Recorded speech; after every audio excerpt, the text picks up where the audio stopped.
प्रिय विद्यार्थियों, नमस्कार। मैं रतन सिंह आपके साथ अधिकार की अवधारणा पर चर्चा करने के लिए उपस्थित हूँ। जब हम व्यक्ति, समाज व राज्य की बात करते हैं तो इन तीनों में सबसे पहले व्यक्ति आया है, उसके बाद समाज बना है और फिर राज्य का निर्माण किया गया है। और जब इन तीनों के संबंध की बात करते हैं, यानी कि व्यक्ति का समाज व राज्य के साथ क्या संबंध है, तो हमारे समक्ष दो बातें आती हैं। एक यह कि व्यक्ति को समाज व राज्य से क्या क्या प्राप्त होना चाहिए, तो इनको अधिकार कहा जाता है। और दूसरा यह है कि व्यक्ति को समाज व राज्य के लिए क्या क्या करना चाहिए, यानी कि समाज व राज्य के प्रति व्यक्ति की जिम्मेदारी क्या है, तो इनको कर्तव्य कहा जाता है। और हम यहाँ पर अधिकार पर चर्चा कर रहे हैं, तो स्पष्ट है कि अधिकार समाज व राज्य की तरफ से व्यक्तियों को दी जाने वाली उन सुविधाओं का नाम है जिन सुविधाओं के बिना कोई भी व्यक्ति अपने जीवन का सर्वांगीण विकास नहीं कर सकता। इस संबंध में प्रोफेसर लास्की ने भी यही कहा है कि अधिकार उन सामाजिक परिस्थितियों का नाम है जिनके बिना कोई व्यक्ति पूर्ण रूप से विकास नहीं कर सकता। इस संबंध में मिस्टर बोसांके ने कहा है कि अधिकार वे मांग हैं जिन्हें समाज स्वीकार करता है और राज्य लागू करता है। इन सब बातों से स्पष्ट है कि व्यक्ति, समाज व राज्य, इन तीनों में व्यक्ति ज़्यादा महत्वपूर्ण है। समाज व राज्य की स्थापना व्यक्ति के द्वारा की गई है और व्यक्ति के जीवन को सुखी और संभव बनाने के लिए की गई है। कोई भी समाज या राज्य जो व्यक्ति को महत्व नहीं देता या व्यक्ति की गरिमा में विश्वास नहीं करता, वह ज़्यादा लंबे समय तक कायम नहीं रह सकता। और आज तो प्रजातंत्र का युग है और प्रजातंत्र में जनता स्वयं ही शासक होती है। तो आज लगभग विश्व के प्रत्येक देश में संविधान के द्वारा नागरिकों के अधिकारों को मान्यता दे दी गई है। इसमें आगे आता है अधिकार की विशेषताएं। प्रथम विशेषता है अधिकार मनुष्य की मांग को कहा जाता है, यानी कि मनुष्य अपने जीवन को सुखी और संभव बनाने के लिए समाज व राज्य से कुछ सुविधाओं की मांग करता है। और हम आज जिन सुविधाओं का प्रयोग कर रहे हैं, जिन अधिकारों का प्रयोग कर रहे हैं, वे किसी न किसी समय मनुष्यों के द्वारा समाज व राज्य से मांगी गई हैं और उनके लिए जीवन का बलिदान भी दिया गया है। अगली विशेषता है अधिकारों की मांग उचित और नैतिक होनी चाहिए, यानी कि मनुष्य के द्वारा अपने जीवन को सुखी बनाने के लिए राज्य व समाज से केवल उचित व नैतिक मांग ही करनी चाहिए।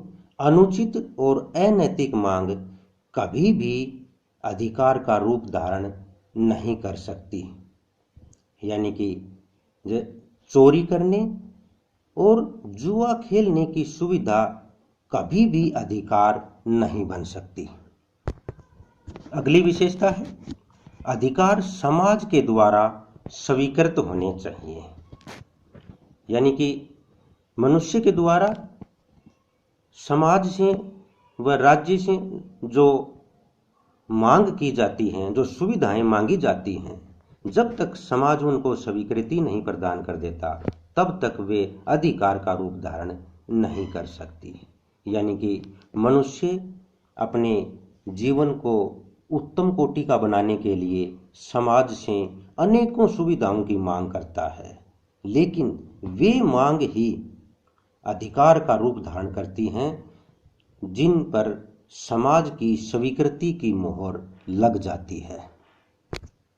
अगली विशेषता है अधिकार का सभी के लिए समान होना जरूरी है, क्योंकि जीवन को सुखी व संभव बनाने के लिए समाज व राज्य की तरफ से दी जाने वाली सुविधाओं की प्रत्येक व्यक्ति को जरूरत होती है, और यदि किसी राज्य में इन सुविधाओं को जाति, धर्म, जन्म, रंग या नस्ल के आधार पर प्रदान किया जाता है तो उनको अधिकार का नाम नहीं दिया जा सकता।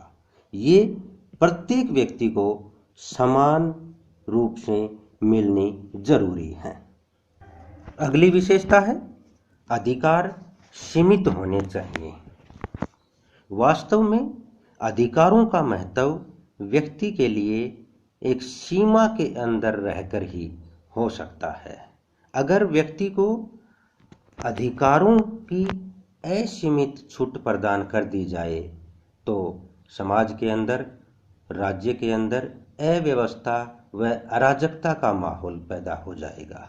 इसलिए अधिकारों के ऊपर सामाजिक, नैतिक व कानूनी बंधनों का होना बहुत ही जरूरी है। अगली विशेषता है अधिकार के साथ कर्तव्यों का होना भी जरूरी है। वास्तव में अधिकार और कर्तव्य दोनों एक सिक्के के दो पहलू हैं। इस संबंध में महात्मा गांधी जी ने कहा है कि यदि हम अपने कर्तव्यों को छोड़कर केवल अधिकार की बात करेंगे तो अधिकार मृग तृष्णा की भांति हमारे से दूर भागते चले जाएंगे, और यदि हम ईमानदारी से अपने दायित्व का निर्वाह करेंगे तो अधिकार हमेशा हमारे पास रहेंगे। अगली विशेषता है अधिकार का स्वरूप कल्याणकारी होना चाहिए। यदि व्यक्ति को दी गई सुविधाओं से किसी व्यक्ति का, किसी वर्ग का, समाज का या राष्ट्र का नुकसान होता है, अहित होता है, तो उन सुविधाओं को अधिकार का नाम नहीं दिया जा सकता, क्योंकि समाज की तरफ से, राज्य की तरफ से उन्हीं सुविधाओं को मान्यता दी जाती है जिन सुविधाओं से समाज में रहने वाले सभी व्यक्तियों का, पूरे समाज का और राष्ट्र का फायदा होता है। किसी भी व्यक्ति का, किसी भी वर्ग का इनसे नुकसान नहीं होता है। अगली विशेषता है अधिकार राज्य द्वारा सुरक्षित होने चाहिए। अधिकारों की महत्ता तभी है जब वे राज्य द्वारा, सरकार द्वारा उनकी सुरक्षा की गारंटी दी जाती है। अगर किसी नागरिक के अधिकार की उल्लंघना होती है तो राज्य का व सरकार का दायित्व बनता है कि उस व्यक्ति के अधिकार को सुरक्षित किया जाए, उसको लागू करवाया जाए। अगली विशेषता है अधिकार केवल समाज में ही संभव है। समाज से बाहर अधिकारों की कल्पना भी नहीं की जा सकती, क्योंकि मनुष्य की उचित व नैतिक मांगों को समाज ही स्वीकृति प्रदान करता है जो अधिकार का रूप धारण करती है, और समाज से बाहर जिसकी लाठी उसकी भैंस वाला नियम होता है। ऐसी अवस्था में अधिकार संभव नहीं है। ऐसी अवस्था में अधिकार तो क्या, व्यक्ति का जीवन भी संकट में पड़ जाता है।